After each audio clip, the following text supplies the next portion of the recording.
Welcome back. If you're just joining us, today's boss lady is famously known as Mama Car Hire, a woman who took her passion for the side hustle and made it a main hustle. She converted her business of car hiring into a fully fledged business, Parasha Car Rental and Tours. Before we went on a break, Njeri had just recounted to us how the stress brought about by her job led to a big loss in her life. Will she come back to her passion? So I was home. I became a housewife, 2 years. I was never idle. I have never been idle in my life. I used to come to town, Kamkunji, buy earrings, rings, and sell them to the people who go in the village. Yeah, so now even the transformation is worse because now we've moved from Thika Road to Kino. And this is like a shags type of setting. Sis kama sahi Kino imeendelea. But I was never idle. So I would buy this, come sell, you're selling at the comfort of your home. So you're not working too much, you're not doing a lot. Yeah, and after 2 years, I decided I'm not going back to this car rental business. So this is what I'm going to do. I'm going to get another job. So I got a job as a marketing person in a company called Oriflame. They sell Swedish cosmetics. Mamma mia, I sold in that company. I was so sure I am not going back to car. I sold, but the first money I got, that was a lot, I went and bought a car. Yes. I was like, what? Okay. Because this is what happened. When we would go for marketing trips, everybody would look at me. Paula is organizing the car. I'm like, me. I was coming here. Yeah, I was coming here to get away from this hire, but now everybody looks at me. Even the Mzungu who owned the company was like, oh yeah, by the way, I'm looking for a 4x4 to go to Masai Mara over the weekend. Can you get me? I never left. There's no day I left car hire, no day. It would always follow me. And that went on, and I worked for Oriflame for quite a long time, but I would still do my car hire. I would still have the cars for hire. But this time maybe I would do on a small scale. And then the elections came. Which year? That was 2012, 2013. The elections came. I did the Uhuru Ruto, the TNA campaign. Yes. That was an eye-opener. That was an eye-opener because at that time I was I've moved from saloon cars now to Prados. You'd go take a Prado. It's branded, you're given the money, you give the owner the money, and you're left with a lump sum of commission. Biashara ikanoga. Yes, and business was good. It was booming. I made quite a lot of money. By the time the elections were coming to a standstill, I'd already gone to Mombasa to get a car. Another one. Now I even know where. So this is the second one you're getting after. This is like the fourth one. Oh, yeah. So there's one that actually got an accident, and it went into a write-off. There was a Toyota Wish. There was one that after I split with my husband, he took it and he said he doesn't want to do car hire, so we sold it off. And then I was left without a car. Yeah. But at this time, you're still at Oriflame? Yes, I'm still at Oriflame and doing this side hustle. Yeah, the side hustle. Because you see, Oriflame, you're not employed. You're an independent consultant. So you work in whatever time you want to work in and work out. Yeah. Yeah. So I did the elections, and after that, a few cars came from other people as well. They're like, money, these cars. And then I felt I didn't like it again. It was so much of a hassle. I got a job at an events company here in Westlands. And then when I got this job, still everybody, when they needed transport, they were like, hey, you need to get transport for these things to get to where. Yani, I'm like, this job, God has decided. I worked for a while, and then I was like, you know what, let me go back to my job. I think this job has followed me, this business has followed me. My dad sat me down and told me, you know what, I think you're running away from what you're meant to do and your calling, and you're really good at these things. People come from America, people come from everywhere, and they're looking for you. I think you need to sit down and think about it. And I really sat down and thought about it. And I went into a serious Christian journey to search myself.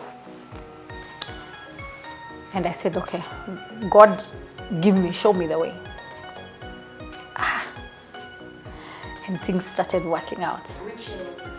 That was 2017. Parasha was established, but it had not been registered. So in 2017, I registered the company. I took every necessary, the licenses, everything. But I didn't have an office, so I was operating from my house. So I was living in Westlands, so it was okay to operate from the house, like on Mudidi Road. So even if you tell a client, yeah, hey, I'm here, just come. So the clients would just come to my house. And then I got a baby, but the cars were still running around. And in 2018, I met people like in Alfie. They were like, Paula, you can do this. You can actually do this. So I became serious with marketing. I became serious with the business structure. I took time to learn about cars. I knew what cars were working, what cars are not working in the market. I took time to do the professional bit about it. I created WhatsApp groups and admins group that would, just regularize what was happening in the industry. And I would call for meetings and buy nyama and tell people, now this is our business, this is where our kids eat from. So us guys need to get serious. And actually people now started taking me seriously. Yes, and Kenya is a tourist hub. Everybody knows that. And we have a lot of tourists coming in. And in 2017, there was a lot of China-Kenya relationships that were really going on. So there was a lot of work. But not so much on the profit side, but at least it kept you going. You knew siezi lala njaa. Yeah? And with the expertise I'd gained in the marketing fields that I had worked with, you'd actually market to somebody and they'll see Kenya is actually a tourist destination. But a lot of things in the tourism industry are really, really, really not right as per now. And we've lost a lot. The hotels are not being up to par. So if a hotel was in 2000, it was a 5-star hotel, classified as a 5-star hotel, world classified. It has become so dilapidated now. It's not even a 3-star. It's not even a 2-star. The services are being offered are not, we stopped being so keen about our tourism industry, and we assumed because tourists are coming, so they will continue coming. But people started opening up. Thailand opened up. Dubai opened up. Yeah? Tanzania is out on the list. South Africa opened up. And I will tell you this for sure. Kenya, we need to catch up. We really need to catch up. Things are happening in this world. Singapore, China, those are destinations people would want to come.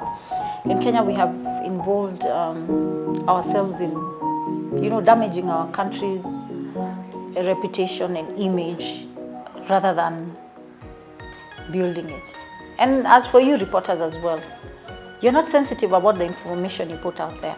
Because if every information when I switch on my TV is somebody was killed, somebody has this, Kenya is on fire. How do you even put up a whole newspaper saying Kenya is on fire and it's only a Westgate attack?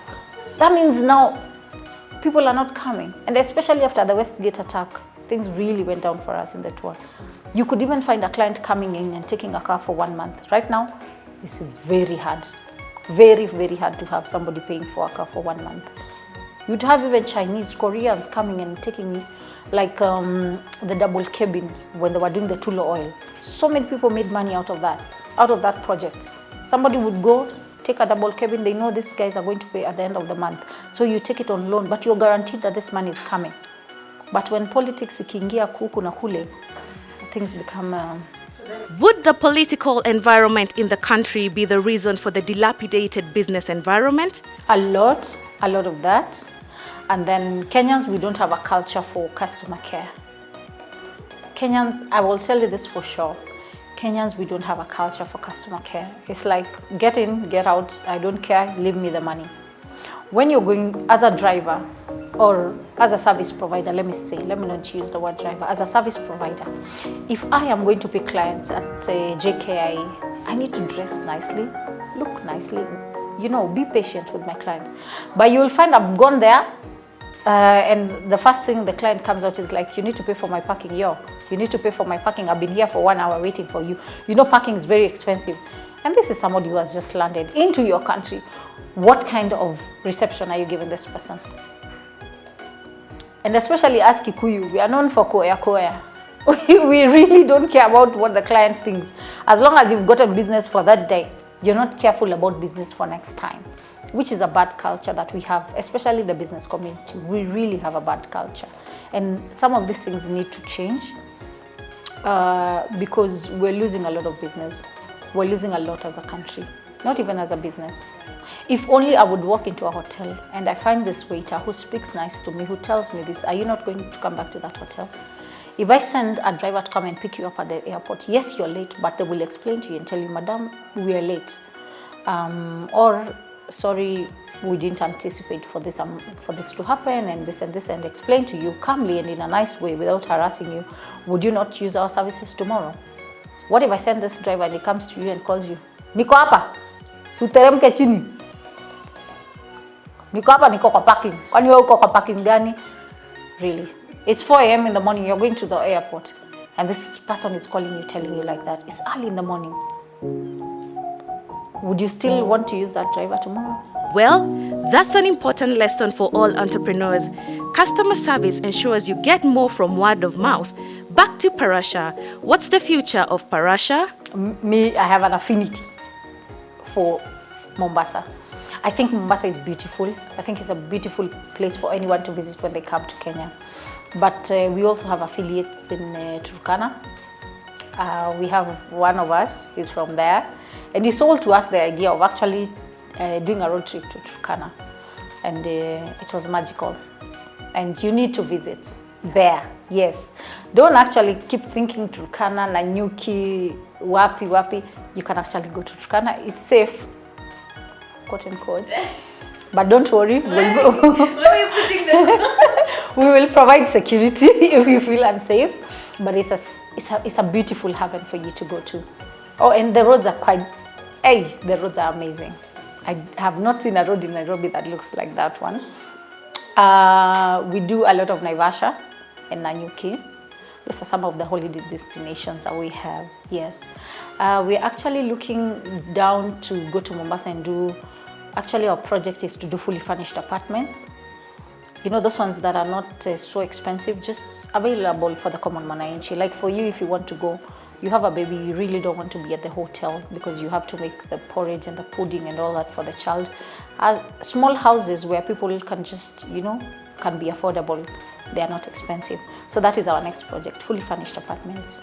When the directive opens up, we will put out there to the media that we have now fully furnished apartments in Mombasa.